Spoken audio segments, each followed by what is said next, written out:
What happened that night? There are hundreds of videos on YouTube with titles like this, videos that capitalize on our innate human curiosity about the unknown. What did that person do that night? What happened that night that made someone so angry? What is that noise that happened that night? Why am I hearing these things that night? There's always something inexplicably compelling about these stories. We all want to know what happened that night. So today I'm going to tell you about 3 different things that happened one night. 3 very different things that happened one night. Not one of them involves ghosts. But I promise this will be a scary video. First, I'll tell you about an actual thing that happened one night. A thing that happened the night of November 24th, 1963. On that night, a Catholic priest named Kamal al-Hakim finished writing his last will and testament. He died the following day of leukemia at the age of 40. He left most of his possessions to his brother and his sister, but he also left something for his friends. For his friend Suhaya, he left his bed. For his friend Salama, he left his armchair. But for his friend Majd, he left something different. Majd was the editor-in-chief of a local newspaper, and for him, Kamal left his story. He left Majd his experiences as a Copt, as a Christian living in Egypt. He called it a night that changed my life, and he hoped that by sharing his story, peace could come to his people. In the story, he talked about his childhood, about the Coptic rituals and traditions he knew by heart, about how he had resisted pressure to convert to Islam as a child and as a teenager. He wrote about how in 1952, when he was 22, he was falsely accused of desecrating a mosque. The accusation was enough to land him in prison for 6 months without trial. He wrote about how he'd been tortured, beaten with cables until he passed out. When he recovered, he continued writing. He said, "They came to me again and forced me to sign a paper saying that I had confessed to spying for Israel and insulting Islam." But he didn't confess. He never cowered. He never recanted. And after his release, he only became more vocal about Coptic rights. He participated in protests. He wrote articles. And then in 1958, he was arrested again. They beat him and they told him if he didn't convert to Islam, he would never see the light of day again. This time, he was given a choice. Renounce your religion and live or stay a Christian and die. He gave up his passport. He changed his name from Kamal to Hassan, and he converted to Islam. But even as Hassan, he refused to forget Jesus. At night, he would leave his Muslim wife and go pray in secret. When he was caught praying, he was imprisoned again. He spent 4 years in solitary confinement without any trial. He was finally released in 1963, but he was sick with leukemia. His immune system had been compromised from years of torture. He knew he didn't have much time left, so he decided to write down his story, put it in a safe place, and hope that someday it would be read, hoping that someday there would be peace between Muslims and Christians in Egypt. But unfortunately, it wasn't to be. His story remained hidden for decades, only published posthumously in 2011. It was titled, which translates to "Something Happened That Night." This is the first thing that happened that night. The night of November 24th, 1963, something happened that night. Now let me tell you about something else that happened that night. Something that happened many years later, but we don't know exactly when. All we know is that it was the night of a full moon in the 1970s. In Tunisia, a group of students were protesting against government corruption and police brutality. Their movement was small, their numbers limited. But their anger was real. They wanted to overthrow the government. They wanted change. Across town, a man walked home from his office. He was a journalist who wrote for the government newspaper. Every day he had to publish propaganda, had to print lies, but secretly he was plotting against the regime. He longed to expose the truth, to be part of the change he wished to see in the world. He dreamed of starting a revolution. He called Mahmoud Hashani. That night, he heard chanting in the streets. He looked out his window and saw the students walking past his apartment building. He recognized them. They were some of the same students he taught at university. He watched them march, watched them fight back against the police. And that night, something happened. He opened his window and shouted, "Long live Tunisia! Long live freedom!" Then the police showed up, chased the students away, and the journalist went back to his apartment. He pulled out a sheet of paper and began to write. He wrote about the bravery of the students, about their fight for freedom and democracy. He wrote about the injustice of their cause, about how the regime had taken everything from them, about the corruption and the lies. He wrote about the hypocrisy of the government, about how they pretended to care while they ignored the plight of their own citizens. He wrote until dawn, and when he was done, he had created a character.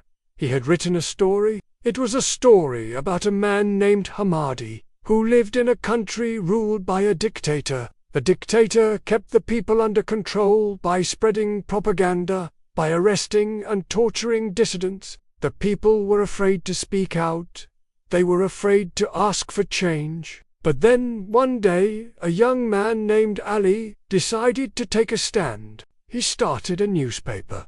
It wasn't a normal newspaper. It was a newspaper dedicated to telling the truth. It was a newspaper that exposed the dictator's lies. It was a newspaper that fought for freedom. As Ali fought for his country, he met people from all walks of life. There was a doctor who risked his life to help the sick and wounded. There was a teacher who risked her job to educate the next generation. There was a businessman who risked his fortune to support the cause. Together, they worked to bring down the dictator. They organized protests. They distributed leaflets. They spread the word. But the dictator wasn't going to give up power without a fight. He sent his goons to silence Ali and his friends. They beat Ali. They arrested his friends. They shut down his newspaper. But Ali didn't give up.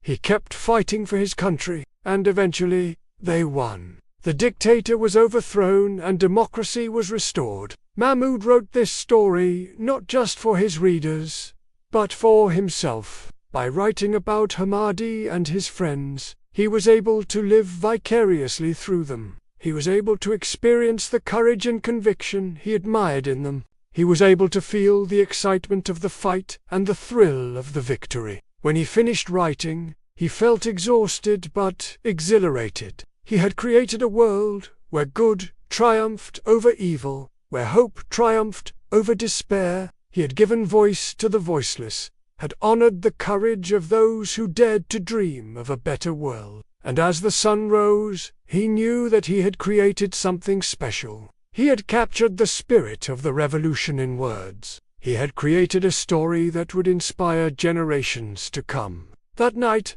something happened that changed his life forever. He took his manuscript to the editor-in-chief of a local newspaper. He asked him to read it, to consider publishing it. The editor read the story and loved it. He saw the courage and conviction of the characters. He felt the excitement of the fight and the thrill of the victory. He knew that this was a story that needed to be told. And so he published it in installments in the newspaper.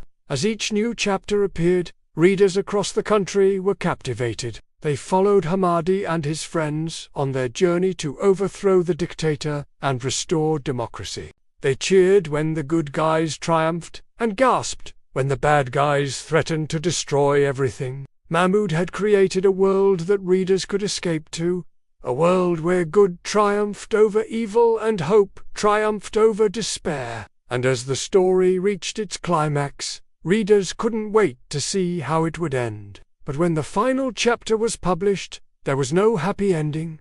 The dictator wasn't overthrown, democracy wasn't restored. Instead, Hamadi and his friends were arrested and tortured. The story ended on a note of despair, and when the last page was turned, readers were outraged. They demanded that the story continue. They wanted to see Hamadi and his friends win. And so, Mahmoud wrote more chapters. He wrote about how the hero sacrificed himself to save his country. He wrote about how his friends escaped and went into hiding. He wrote about how the fight for democracy continued despite the setbacks. And as each new chapter appeared, readers were inspired. They saw the courage and conviction of the characters. They felt the excitement of the fight and the importance of the cause. They knew that this was a story that needed to be told. One night, something happened that changed Mahmoud's life forever. He became famous. Readers across the country recognized him as the author of Hamadi and the Struggle for Freedom. They praised him for his courage and conviction. They thanked him for giving voice to their own struggles and inspiring them to keep fighting for a better world. And as Mahmoud stood in the crowd, he knew that he had made a difference. He had captured the spirit of the revolution in words. He had created a story that would inspire generations to come. That night, something happened that changed Mahmoud's life forever. He was arrested. Government officials confronted him about the story. They accused him of inciting rebellion and sedition. They threatened him with imprisonment and torture. They demanded that he stop writing. And as the officials left, Mahmoud knew that he couldn't stop now. He had started this story for a reason. He had given voice to the voiceless.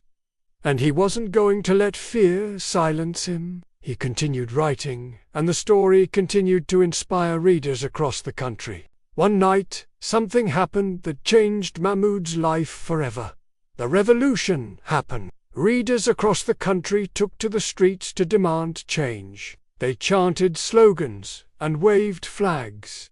They sang songs and beat drums. They marched on the capital, and the government fell. And as the new leaders took office, they knew that they had to honor the courage of those who had fought for democracy. They awarded Mahmoud the Order of the Republic, the highest honor a citizen can receive. They praised him for his courage and conviction. They thanked him for giving voice to their struggles and inspiring them to fight for a better world. And as Mahmoud stood on the podium, he knew that he had made a difference. He had captured the spirit of the revolution in words. He had created a story that would inspire generations to come. This is the second thing that happened that night, a thing that happened in the 1970s in Tunisia. Something happened that night. Finally, I'll tell you about the third thing that happened that night. A thing that happened many years later, but we don't know exactly when.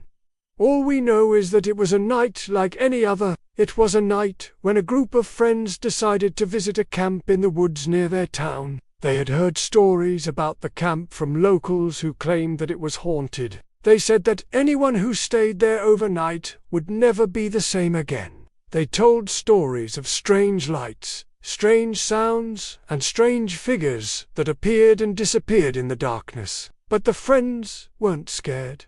They were excited. They wanted to experience the paranormal for themselves. As soon as they arrived at the campsite, they started hearing strange noises. They heard whispers in the trees, screams in the darkness, and chains dragging metal moans. They tried to ignore them, but the sounds just got louder and more frequent. Then they started seeing things. They saw shadows moving in the forest, faces peering at them from behind the trees, and figures standing at the edge of their campfire. They tried to rationalize what they were seeing. But the more they tried, the more convinced they became that they were in the presence of something truly supernatural. Finally, they decided to run. They fled into the forest, each running in a different direction. They ran as fast as they could, but they could hear the sounds of their pursuers behind them, getting closer and closer. They ran until they couldn't run anymore. They collapsed in the forest, exhausted and terrified. And then they started hearing the voices again. They heard whispers in their ears, voices telling them that they were never safe, that they would never escape.